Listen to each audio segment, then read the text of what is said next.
అలాగే రామ జన్మభూమి గురించి. అందరికీ నమస్కారం. నా పేరు professor Mudigonda Shivaprasad, retired professor of Osmania university, Shivam road, Hyderabad, Telangana. ఇవాళ ఒక పవిత్రమైనటువంటి అంశాన్ని గురించి నేను మాట్లాడుతూ మీ దగ్గరికి వస్తూ ఉన్నాను. ఆ అంశం ఏమిటంటే రామ జన్మభూమి ఉద్యమం.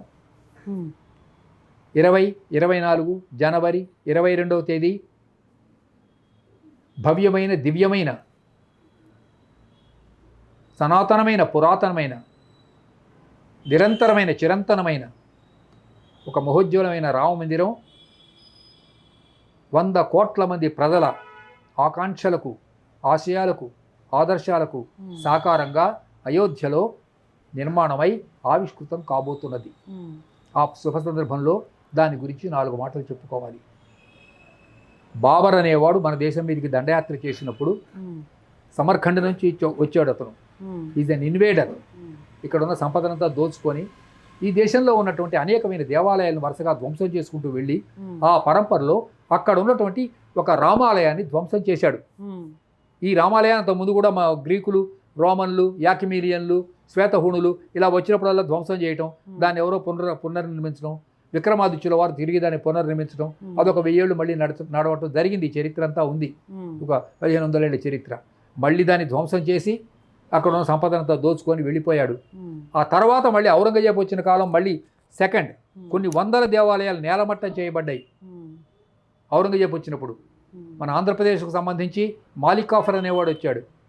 ఈ మాలికాఫర్ అనేవాడు 1313 వరంగల్ను ధ్వంసం చేశాడు. 241 టన్నులు, గ్రాములు కాదు టన్నులు బంగారం ఎత్తుకొని పోయినాడు. కోహినూరు డైమండ్ ఎత్తుకొని పోయినాడు. శ్రీరంగం వెళ్ళి అక్కడ శ్రీరంగేశ్వర స్వామి దేవాలయాన్ని ధ్వంసం చేశాడు. ఈ పరంపరలో ధ్వంసం చేయబడిన దేవాలయాల్లో జ్ఞానవాపి అంటే కాశీ విశ్వేశ్వర స్వామి దేవాలయం ఉంది. ఇప్పుడు మనం చూస్తున్నది అసలు దేవాలయం కాదు, ఆ ధ్వంసం చేయబడ్డ దేవాలయమే జ్ఞానవాపి టెంపుల్. అది ఒరిజినల్ టెంపుల్. ఎందుకంటే నందీశ్వరుని ముఖం ఇటు ఉండదు, అటు తిరిగి ఉంటుంది. అంటే దేవాలయం అటుందని అర్థం. అయితే ఈ ధ్వంసం చేయబడ్డ ఈ దేవాలయాలన్నింటినీ పునర్నిర్మించాలి అన్నటువంటిది 1947 తర్వాత మన వాళ్లకు వచ్చి ఒక ఉద్యమాన్ని ఏర్పాటు చేసి గజనీ చేత 17 సార్లు దాడి చేయబడి ధ్వంసం చేయబడిన సోమనాథ్ దేవాలయాన్ని తమ జాతికి ఒక ప్రతిష్టగా, ఒక గౌరవ చిహ్నంగా దాన్ని పునర్నిర్మించుకుంటే అప్పుడు బాబు రాజేంద్ర ప్రసాద్ ప్రైమ్ మినిస్టర్గా ప్రెసిడెంట్ ఆఫ్ ఇండియాగా ఉండేవాడు. నెహ్రూ వద్దన్నాడమ్మా, వద్దన్నాడు నెహ్రూ. ఇనాగరేషన్కి వెళ్ళలే. అట్లయితే ముస్లింల ఓట్లు పోతాయని అయితే ఈయన పట్టుబట్టి కేఎం మున్షి ఇంకా కొంతమంది ఆ రోజుల్లో, ఇప్పుడు నేను చెప్తుంది 1950 నాటి మాట, బాబు రాజేంద్ర ప్రసాద్, సర్దార్ వల్లభాయ్ పటేల్ వాళ్ళందరూ పట్టుబట్టి ఆ సోమనాథ్ దేవాలయం తిరిగి పునర్నిర్మించారు. ఇవాళ మనం చూస్తున్నది కొత్తగా వచ్చినటువంటి సోమనాథ్ దేవాలయం. పాత సోమనాథ్ దేవాలయం ధ్వంసం చేయబడ్డది, విన్నారా? అట్లా ఈ రామ మందిరాన్ని పునర్నిర్మిస్తామంటే కపిల్ సైబల్ అని ఒకడున్నాడు ఢిల్లీలో, ఒక అడ్వకేట్. అసలు రాముడే లేడు, రాముడికి దేవాలయం ఎక్కడిదని కోర్టులో కేసేశాడు, సుప్రీంకోర్టులో. Is a Congress man. ఇది వాళ్ళ చరిత్ర. అసలు రాముడే లేడప్పుడు రాముడికి దేవాలయం ఎక్కడిది? మరి నేను అడుగుతున్నాను ఇవాళ, జీసస్ ఉన్నాడని ఎవరన్నా ప్రూవ్ చేయండి, నేను మెళ్ళో సిలువ కట్టించుకుంటాను.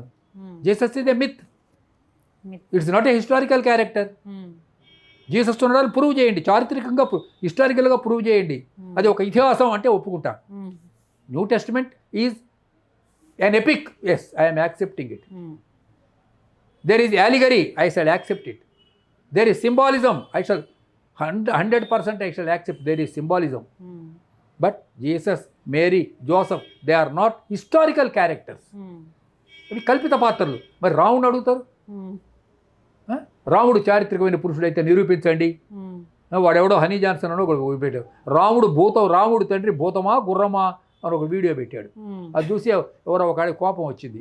ఆవిడ పేరు ఏదో ఉంది, మర్చిపోయాను, ఏదో కళ్యాణి ఏదో ఉన్నట్టుంది, కరాటే కళ్యాణి ఎవరు. ఆవిడ కోపం వచ్చి వాడి మీద కేసేస్తాను, వాడిని తీసుకెళ్ళి జైల్లో 14 రోజులు ఉంచారు.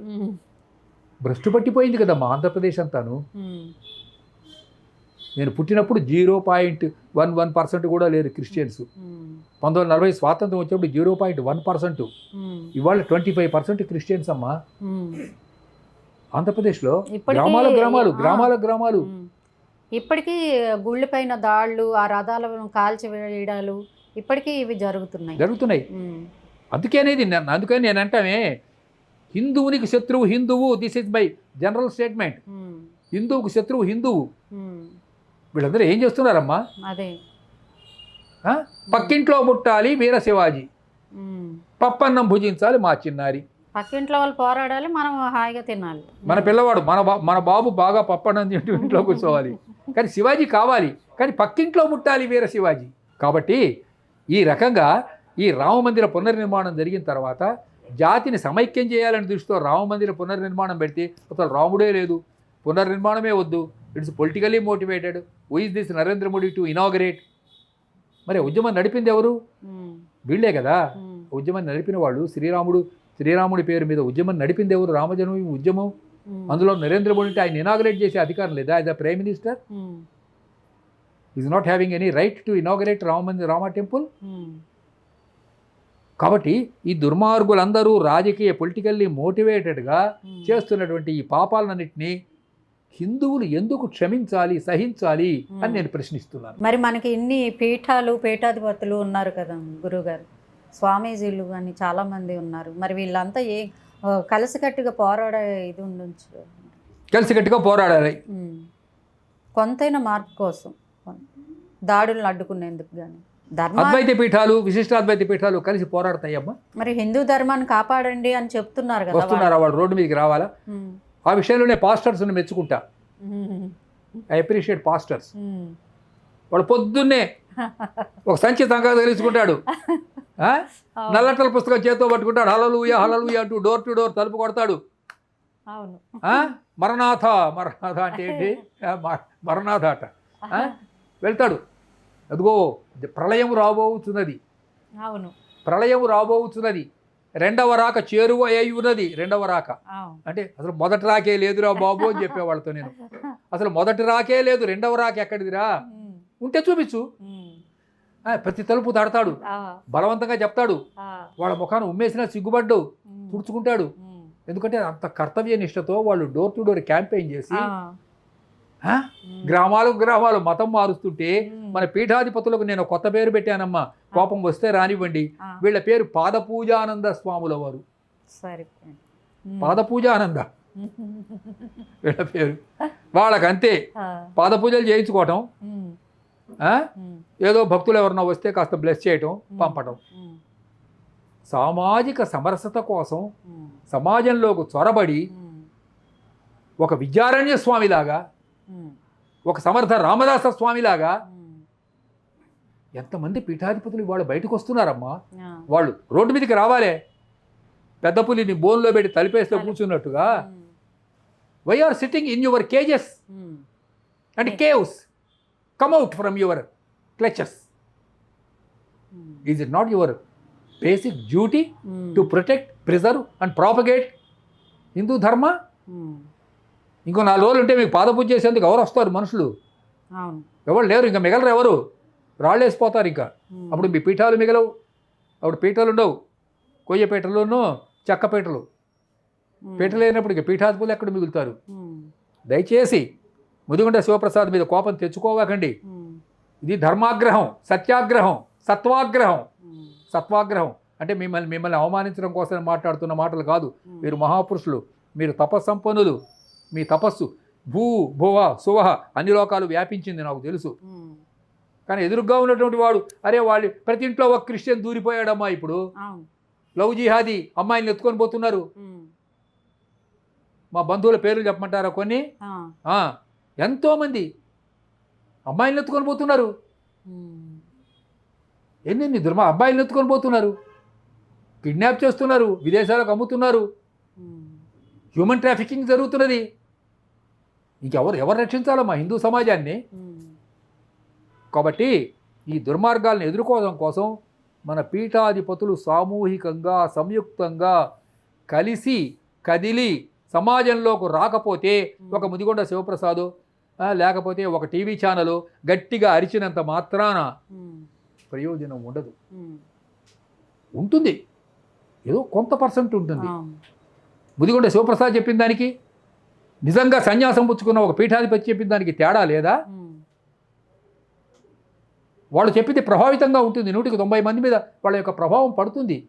ఇప్పటికీ కాషాయ గుడ్డ అంటే గౌరవం ఉంది సమాజంలో. మరి వాళ్ళు వచ్చి రక్షించాలి.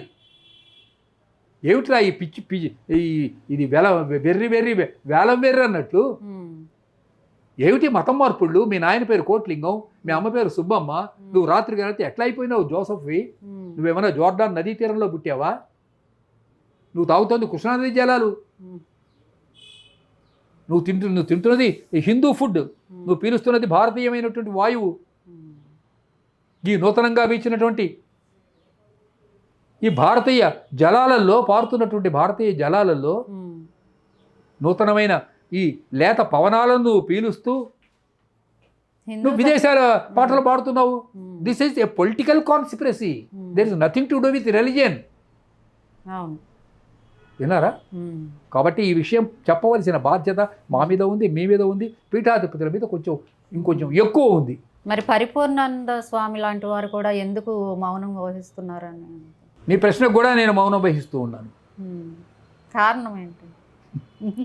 కొన్ని ప్రశ్నలకి మౌనాలు జవాబులుగా ఉంటాయి. ఆయన మౌనం ఏం వహించలేదు. ఆయన పాపం యథాశక్తి పోరాడాడు, టీవీ ఛానల్ పెట్టాడు, ఒక పత్రిక పెట్టాడు, ఉపన్యాసాలు చెబుతున్నాడు. కొందరు అండర్ గ్రౌండ్లో పనిచేస్తారు, కొందరు ఓపెన్ గ్రౌండ్లో పనిచేస్తారు. మిగతా వాళ్ళకన్నా కూడా పరిపూర్ణానంద స్వామి కాస్త గట్టిగానే కృషి చేస్తున్నాడు, చేయటం లేదు నేను అంటలే. అదే మరి ఇట్లాంటి స్వామీజీలు ఉన్నారు, స్వరూపానంద స్వామీజీ కూడా ఉన్నారు. మరి వీరంతా ఏం చేస్తున్నారు? చెయ్యాలమ్మా, మన పేర్లు ఎందుకు ఆ పీఠం ఈ పీఠం అని అంటే ఆ పీఠాల వాళ్ళ కోపం వస్తుంది కదా. మనం మనుషుల పేర్లు పెట్టి చెప్పామనుకోండి, ఆ పీఠం ఒక్కో పీఠానికి 1000 మంది శిష్యులు ఉంటారు. ఆ శిష్యులందరూ కూడా మీ మీద నా మీద వాళ్ళు దెబ్బలాటకు వస్తారు. మనం అందరూ గొప్పవాళ్లే, వాళ్ళందరూ మనవాళ్లే కదా, పరాయి వాళ్లే కాదు. ఆ మటుకు వచ్చే క్రిస్టియన్స్ కూడా మనవాళ్లే కదమ్మా, వాళ్ళేం పరాయి వాళ్ళ ఏంటి? ఈ భారతదేశంలో ఉన్న 100 కోట్ల మంది మనవాళ్లే. వీళ్ళు ఎవడన్నా సౌదీ అరేబియా నుంచి ఇక్కడికి వచ్చాడా కదా? ఇక్కడున్న వాడే బలవంతంగానో లేకపోతే బతిమాలి బామాలి డబ్బిచ్చి టెంప్టేషన్స్తో ఏదో రకంగా కొందరు మార్చబడ్డారు, పరిమార్చబడ్డారు. కాబట్టి వాళ్ళందరూ కూడా మనవాళ్లే. అందుకని మనం ఆ పీఠాధిపతి ఈ పీఠాధిపతి అనే వాళ్ళ పేర్లు చెప్పుకోవద్దు. అందరూ గొప్పవాళ్లే, అందరికీ పాదాభివందనం. సనాతన ధర్మం ప్రపంచానికి ఒక వరం లాంటిది. సనాతన ధర్మం యొక్క గొప్పతనాన్ని మేము untold stories from Hinduism, Vedic facts, ధర్మ సందేహాల ద్వారా మనలో చాలా మందికి తెలియని విషయాలు చెప్తూ జాగృతిపరిచే ప్రయత్నం చేస్తున్నాము. సనాతన గొప్పతనాన్ని చాటేందుకు వీడియోస్ను లైక్ చేయండి, అలాగే షేర్ చేయండి. సబ్స్క్రైబ్ చేయడం ద్వారా మాకు సపోర్ట్ ఇవ్వండి. అలాగే మీ అభిప్రాయాలను కామెంట్స్ రూపంలో పంచుకోండి.